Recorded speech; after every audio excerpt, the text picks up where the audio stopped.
Hi అండి, welcome to our channel. ఈరోజు బొంబాయి చట్నీ ఎలా తయారు చేయాలో చూద్దాం. ఈ చట్నీ మనకి ఇడ్లీలోకి, దోశలోకి చాలా బాగుంటుందండి. ముందుగా తయారు చేసే విధానం ఏంటో, కావాల్సిన పదార్థాలు చూసేద్దాం.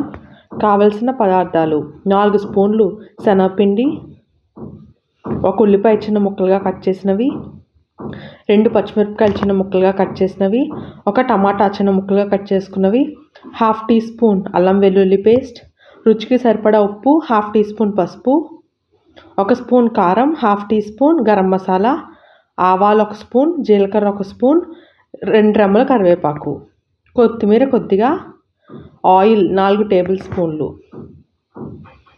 ముందుగా శనగపిండి తీసుకొని అందులో కొంచెం వాటర్ వేసుకొని పక్కన పెట్టుకోండి.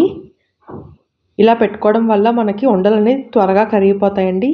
ఇప్పుడు స్టవ్ ఆన్ చేసి ప్యాన్ పెట్టుకొని ప్యాన్లో ఆయిల్ వేసుకోండి.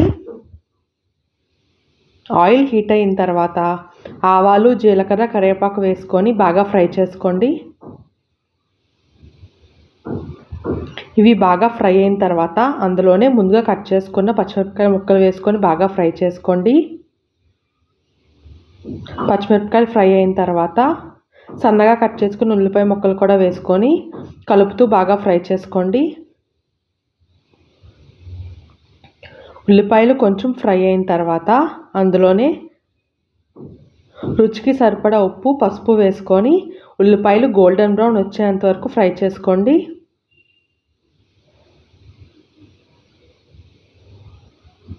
ఉల్లిపాయలు గోల్డెన్ బ్రౌన్ కలర్ వచ్చిన తర్వాత అందులో అల్లం వెల్లుల్లి పేస్ట్ వేసుకొని పచ్చివాసన పోయేంత వరకు ఫ్రై చేసుకోండి. అల్లం వెల్లుల్లి పేస్ట్ పచ్చివాసన పోయిన తర్వాత అందులో ముందుగా కట్ చేసుకున్న టమాటాలు వేసుకొని మెత్తగా గుజ్జుగా అయ్యేంత వరకు ఫ్రై చేసుకోండి.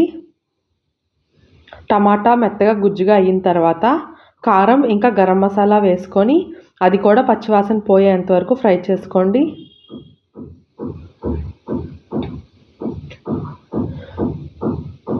కారం బాగా వేగిన తర్వాత అందులో 2 కప్పులు వాటర్ వేసుకోండి. వాటర్ వేసుకొని ఒకసారి మొత్తం అంతా బాగా కలుపుకోండి. ఇప్పుడు ముందుగా వాటర్ వేసుకున్న శనగపిండిని బాగా కలుపుకొని ఉండలు లేకుండా కలుపుకోండి. ఇలా బాగా కలిసిన తర్వాత వాటర్ బాయిల్ అవుతున్నప్పుడు అందులో ముందుగా కలిపి పెట్టుకున్న శనగపిండి మిశ్రమాన్ని వేసుకోండి. ఇప్పుడు గరిటెతో బాగా కలుపుకోండి. ఉండలు లేకుండా కలుపుకోవాలండి, లేదంటే మనకి శనగపిండి చట్నీ ఉండల కింద ఉండిపోతుంది. బాగా కలుపుకొని శనగపిండి అంతా ఉడికేంత వరకు ఒక 5 to 10 minutes మీడియం ఫ్లేమ్లో పెట్టి కలుపుకుంటూ ఉండండి. శనగపిండి అంతా ఉడికిన తర్వాత కొత్తిమీర వేసుకొని ఒక 2 minutes మళ్ళీ కలుపుతూ ఉండండి. ఇప్పుడు శనగపిండి అంతా దగ్గరికి అయిన తర్వాత స్టవ్ ఆఫ్ చేసేయండి.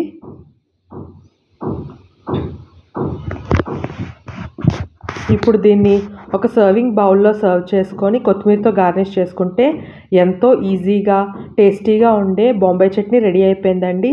ఈ చట్నీ ఇడ్లీతో కానీ దోశతో కానీ సర్వ్ చేయండి. రెసిపీ నచ్చినట్లయితే ట్రై చేసి ఎలా ఉందో కమెంట్ చేయడం మర్చిపోవద్దు. వీడియో నచ్చినట్లయితే లైక్ చేయండి, కమెంట్ చేయండి, షేర్ చేయండి, సబ్స్క్రైబ్ చేయండి.